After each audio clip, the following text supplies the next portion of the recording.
s'est tous déjà moqué intérieurement de quelqu'un qui surligne beaucoup trop. Et moi le premier, dès que je tombe sur des étudiants qui ont des fiches de révision qui ressemblent à la route de l'étoile dans Mario Kart, ça me crispe, en fait, je suis obligé. Et le pire, c'est qu'on a parfaitement raison de le faire. La recherche a toujours montré que surligner c'est au mieux une perte de temps et au pire un mensonge que les lecteurs se sont inventés pour se faire croire qu'ils étaient aussi concentrés que quand ils passaient leur bac de philo. Mais récemment, il y a eu du changement. En fait, je suis tombé sur des scientifiques qui montraient qu'il y a une pratique particulièrement efficace du stabilo qui permet à la fois d'augmenter vraiment fortement notre rétention et notre compréhension de ce qu'on est en train de lire. Le problème, c'est que leur approche est assez particulière et pour que vous l'utilisiez dès maintenant, il faut un peu comprendre leur logique parce qu'ils sont repartis de la base, à savoir pourquoi est-ce qu'on surligne. Sur le coup, je me suis dit, surligner, c'est un peu se la jouer Jackson Pollock sur des passages où on se dit, oh là là, si je connaissais cette citation, je deviendrais certainement prof à Harvard, même si clairement, vous allez la lire autant de fois que les conditions d'utilisation de votre sèche-cheveux. Mais leur définition à eux, elle est totalement différente et c'est elle qui m'a fait comprendre pourquoi je surlignais mal et pourquoi tous les gens que j'ai vus surlignaient mal. Surligner se fait en 3 temps. D'abord, on visualise ce qui est important dans le bloc qu'on est en train de lire. Ensuite, on choisit la partie de ce bloc qu'on va surligner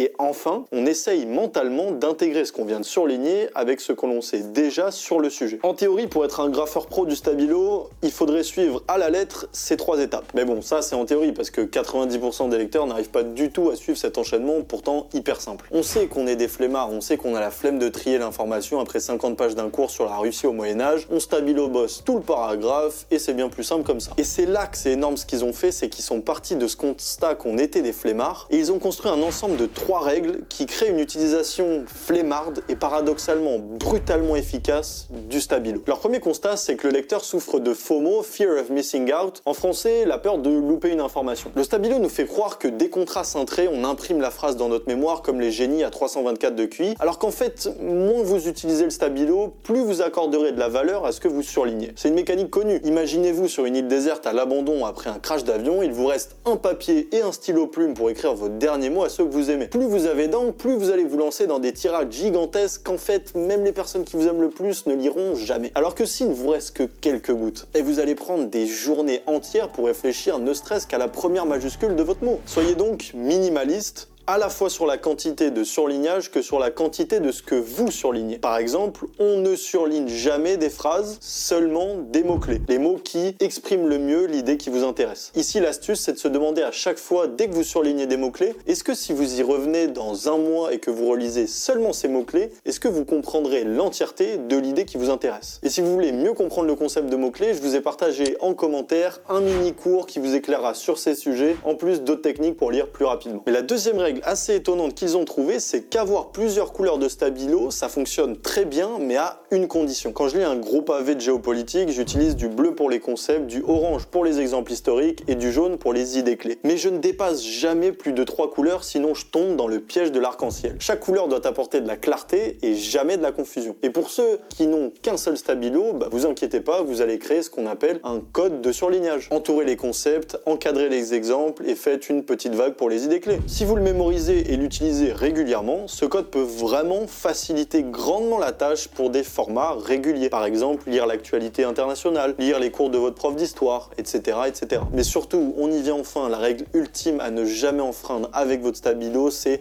le plus tard sera le mieux. Quand je surligne, je ne surligne que quand j'ai compris, donc à la fin d'un paragraphe ou d'un chapitre entier. Il faut être prométhée et pas épiméthée. On réfléchit puis on agit, jamais l'inverse. Je viens de finir une partie de texte qui m'a intéressé. D'abord, je fais une pause, ensuite, j'ai une vision d'ensemble comme si je venais de faire une randonnée sur le Mont Blanc. Donc non seulement il n'y aura pas de nouvelles informations super intéressantes, mais surtout, vous pouvez enfin comprendre tout ce que vous venez de lire et trier l'essentiel du superflu. Le risque de surligner sur le feu de votre lecture, c'est justement de la saccader, ce qui va détruire votre compréhension et interrompre totalement votre cognition. En gros, la règle, c'est que vous devez n'avoir surligné qu'entre 5 et 20% du texte, jamais plus.